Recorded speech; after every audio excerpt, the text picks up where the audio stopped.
Alam mo ba na pwede kang kumita sa CapCut kahit hindi ka CapCut creator? May event ang CapCut which is yung CapCut Pioneer Program. Makikita mo yun sa me, tapos sa under ng profile, nasa events. I-click mo lang yung events tapos mapupunta ka na sa Pioneer Program. I-join. Click join and then sa CapCut Pioneer Program, dito mo makikita yung total balance from links, tapos from videos. Yung from videos, dito mo makikita, yung from links, ito yung link na pwede mong isend sa kanila. Tapos kapag ma-install nila yung CapCut, gamit yung link mo, may ma-earn ka may commission ka doon.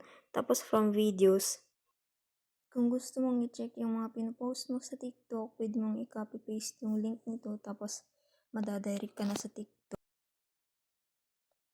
Click mo lang, lagay sa notepad.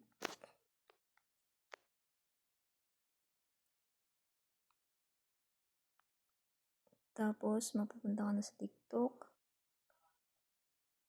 Yan.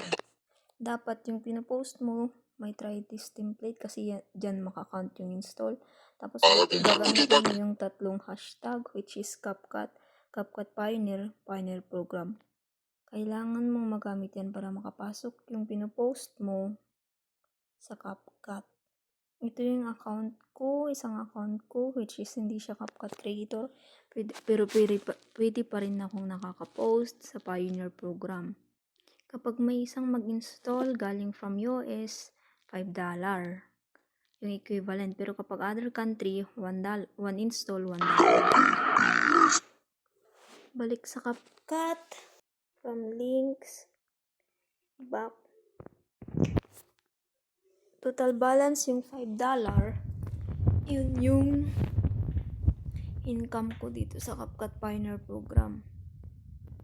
Hindi ko pa to pwede ma-link ay ma-open kasi hindi pa ako nakapasa. Pero pwede pa rin akong mag-submit kahit hindi pa ako nakapasa. Basta gamit ko yung tatlong hashtag, automatic mapupunta na dito sa videos. Signal. Tapos, check natin sa balance. Reward center. Available balance, $20 yan kasi may napanalunan ako sa event, sa task. All task.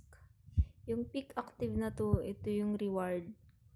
May event kasi ngayon sa CapCut. Kung sino yung may pinakamaraming pinost na CapCut, kung sino yung may mas maraming na post na promotion, may reward siya na tag $3 yung reward ngayon.